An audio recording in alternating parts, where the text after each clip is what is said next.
Professor Yasin है। मैं UMC उम्मीद मल्टीमीडिया चैनल की तरफ से आपको खुशामदीद कहता हूँ। आज हम केमिस्ट्री क्लास 9 का लेक्चर नंबर 20 डिस्कस करेंगे। जैसा कि हमने पहले भी डिस्कस किया, solubility and solute solvent interaction. To dissolve one substance into another substance there are 3 possibilities. एक शय को दूसरी शय में हल किया जाए, सब्सटेंस को हल किया जाए, तो 3 इवेंट्स हो सकते हैं। Number 1, solute particle must separate for each other. Solute particle एक दूसरे से अलहदा होंगे तो वो सॉल्वेंट के अंदर हल होंगे। जैसे नमक को हम पानी में डालते हैं तो नमक के पार्टिकल्स एक दूसरे से अलहदा होने चाहिए, तभी नमक पानी के अंदर डिज़ोल्व होगा। इसी तरह हम शुगर को पानी के अंदर ऐड करते हैं तो शुगर के पार्टिकल सोल्यूट के अलहदा होने चाहिए, तभी वो सॉल्वेंट में डिज़ोल्व होंगे। दूसरा इवेंट ये हो सकता है, होना चाहिए, solvent particle must separate to provide space for solute. Solvent particle को भी एक दूसरे से अलहदा होना चाहिए ताकि सोल्यूट उसके अंदर उनको जगह मिले और वो उसके अंदर समा सकें। ठीक है, जैसे चीनी है तो पानी के पार्टिकल्स को अलहदा होना चाहिए ताकि चीनी पानी के अंदर डिज़ोल्व हो जाए। इसी तरह नमक के पार्टिकल्स को अलहदा होना चाहिए और साथ पानी के पार्टिकल को अलहदा होना चाहिए ताकि नमक के पार्टिकल्स पानी के अंदर मिक्सअप हो सके। तीसरा, solute solvent particle attract and mix up.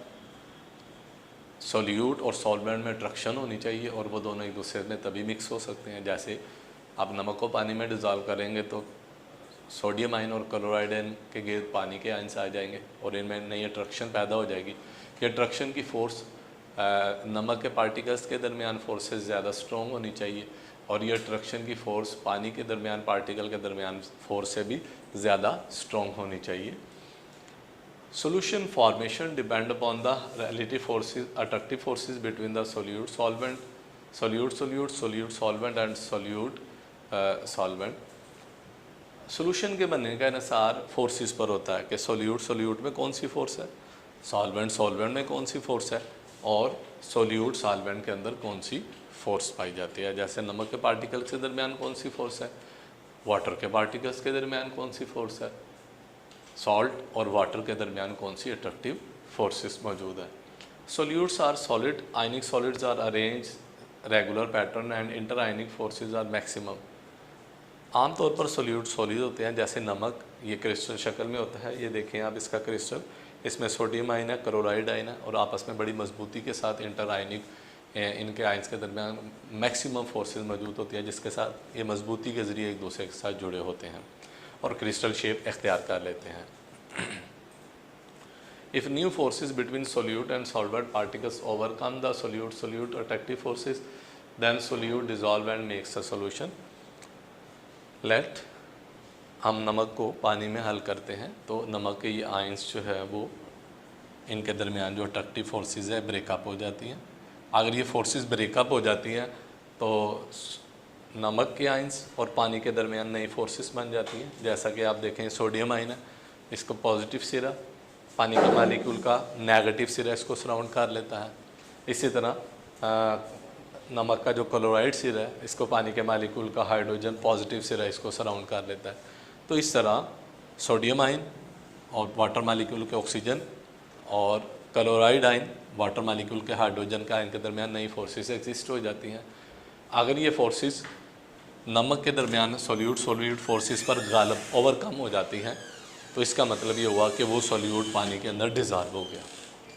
अब डिज़ोल्व हो जाएगा तो वो एक सोल्यूशन बन जाएगा। इसी तरह चीनी को मिक्स कर देंगे तो चीनी के दरमियान फोर्सेस, वाटर के दरमियान फोर्सेस और चीनी और वाटर के दरमियान फोर्सेस ज़्यादा स्ट्रॉन्ग होनी चाहिए, तभी चीनी पानी के अंदर डिज़ोल्व होगी। If the forces between solute particle are stronger than solute solvent forces then solute remain insoluble and solution is non-form।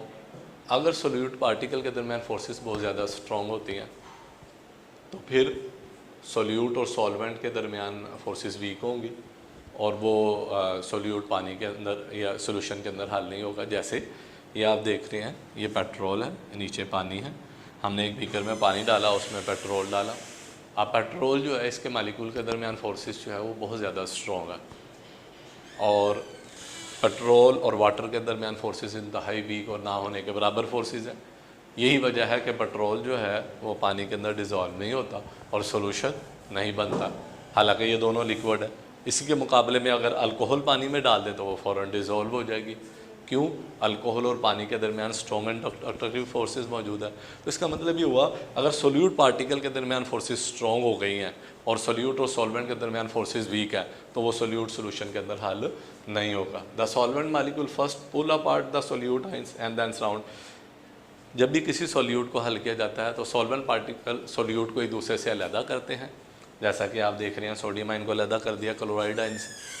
फिर सॉल्वेंट के पार्टिकल सोल्यूट को घेर लेते हैं, जैसा कि आप देख रहे हैं सोडियम आयन को पानी के मालिक्यूलों ने घेर लिया है, क्लोराइड आयन को पानी के मालिक्यूल हाइड्रोजन ने घेर लिया। इस तरह वो सोल्यूट एक दूसरे से अलहदा होकर सोल्यूशन के अंदर हल हो जाते हैं।